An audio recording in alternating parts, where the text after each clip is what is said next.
Oh, hi, how we doing? I'm back again after like 6 months. I think my last video was like my standard deck profile, and yeah, sorry, this is just kind of the trend. I just pop up once a year every so often to do a Megacolony roundup. I've gone on to other YouTube ventures, which I'm still working on that, so we can.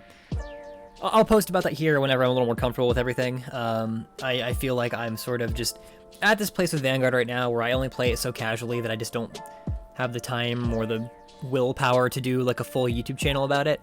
Though I do plan on doing a playthrough of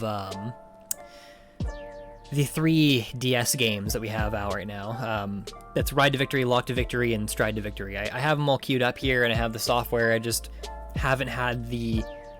I'm still working on my other channel before I do that, I guess. But we got some reveals, boys. Kind of. We haven't really got any skill reveals or anything yet, but I want to talk about this new set, Extra Booster 9, and just talk a little bit about what I think is going to happen, what I hope is going to happen, and hopefully talk about what's going to stay relevant within the game. So let's jump into it, I guess. I wish I had like a intro queued here. I probably should have whipped one of those up before I started, but anyway.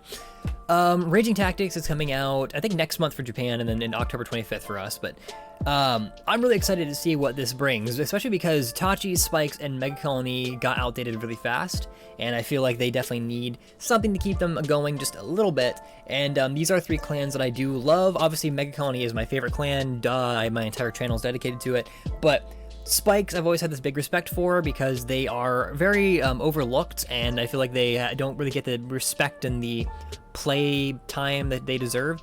And Tachi's has always been my friend's favorite, my best friend's favorite clan, and we've always had this bug versus Dino rivalry going on ever since, I mean, like the end of like Break Ride era, like beginning of Legion era. So it's been, you know, years and years and years in the making, and so I've always loved Tachi's and always get excited when I see them coming out with stuff too, and it's fun that we get to enjoy stuff being released together as well. So but that's not what we're here to talk about. We're here to talk about just bugs. That's why you're here. We just like the bugs. That's it. Nothing else. That's not what I want. Probably should have organized these better. So the first reveal we got was Cyclone The Tooth. And the trend right now is that brake rides kind of are coming back, but they're not really called brake rides. They're just grade 3s that like to be ridden on. Ladies. Anyway, so obviously it's not a stretch to say that this is more than likely going to be another brake ride effect. If you look at all the other cards that had brake ride effects, like what's the pop girl, should do what's her name? Oh man, Miracle Pop Ava. There you go. You know, her ability is her, and then like Tectonic Stinger Dragon all still have this theme where they have an ability that lets them kind of survive on their own for a little bit, for like just the turn they're going to be out, and then they sort of move on and progress with hey, if you ride on this card, your Vanguard gets like a really super cool boost or ability, and that's obviously not too far off a stretch of what this is going to be. Now, I can tell you right now that there is absolutely no possible way for me to properly theorize what these cards are going to do, because Megacolony had really no playstyle. Machinings had their own set thing, and that's kind of what the new cards translated into, as well as, like, you know, it was they were still going off the manga at that point. Now they've kind of strayed away from that, and now they're kind of doing their own thing and have their own set of like storyline arcs going on, and now they really have nothing to go off of. The roadmap is kind of ended, more or less, and so it's at this point where they kind of have to start with something fresh. So I don't know if that's going to translate into the cards. I would ideally just like them to keep their basic Saboteur playstyle. I think that it went really well. I think it was perfect, but I don't like the everything comes at rest and everything loses power and whatever. Like, if you're gonna start taking things away, I want to have decent boost and just start robbing them of like abilities. I want to start stealing Counterblast. I want to start guard restricting. I want to maybe even prevent them from calling certain things. Like, I want to kind of go the same route that, like, Link Joker went, where it was like, hey, I'm going to bind some stuff, but by the way, like, the grades and the type of cards that are being bound are going to be put into effect. Like, I want something sort of similar to that. But, obviously we have to stay with the insect kind of trapping prey kind of theme they've always had. So if they're going to bring Paralyzed back, or if it's going to come back in any way, shape, or form, I really do feel like they need to really pay attention to how it's going to be translated into the game as it is, because nobody really cares about like one unit getting bogged down, right? Like, Noobas aren't going to care about that. Decks that are really Vanguard centered aren't really going to care about that. And then we're going to be back to square one, where, hey, you know, Paralyzed was cool when it first started, but it got outdated really fast, and I don't want to go back to that. I would rather just stick to the basic playstyle of, hey, I'm going to rob you of things that you would normally just need to play the game naturally. Everything already binds at this point. I don't really care about cards that bind. Everything retires. I want more or less something like, you know, if you want to attack with that unit, you have to counterblast 2. Like, hey, you know, there's a circle, or there's your Vanguard. If either of those, you know, if anything in that circle wants to attack, you have to counterblast 2 in order for it to attack. If you can't counterblast 2, then you aren't allowed to. Just basic things like that, because that can make the world of a difference. We don't have to have these giant numbers. We don't have to have these crazy effects that stack crits and do all this goofy shit. We just need something that robs you of the basic fundamentals of how to play. And I'd like to see that translated into the Break Ride.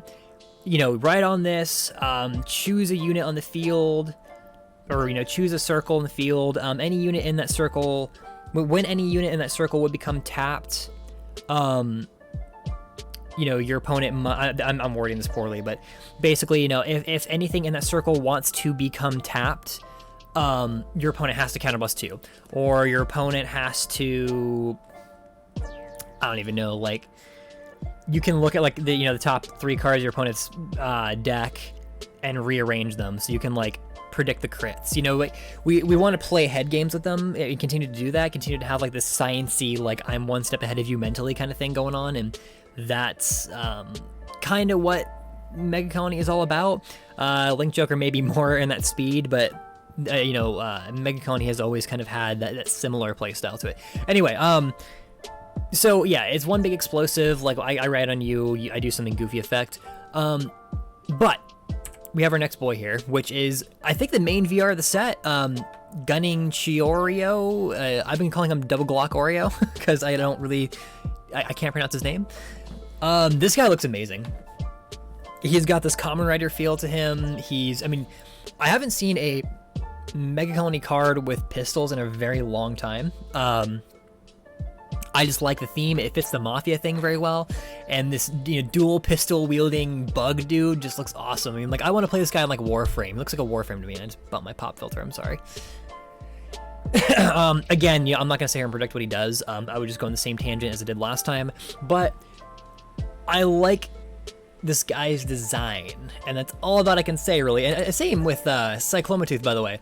I don't have a picture of his old art queued up, but obviously everybody knows what it looks like.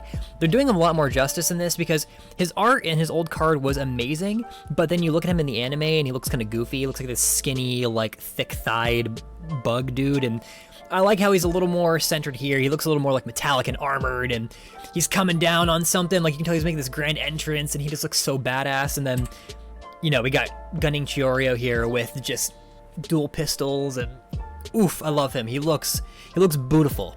I wanna smooch him. He's got a little people face there too. I can't zoom in on this. I don't think I can, but he looks beautiful. I love him.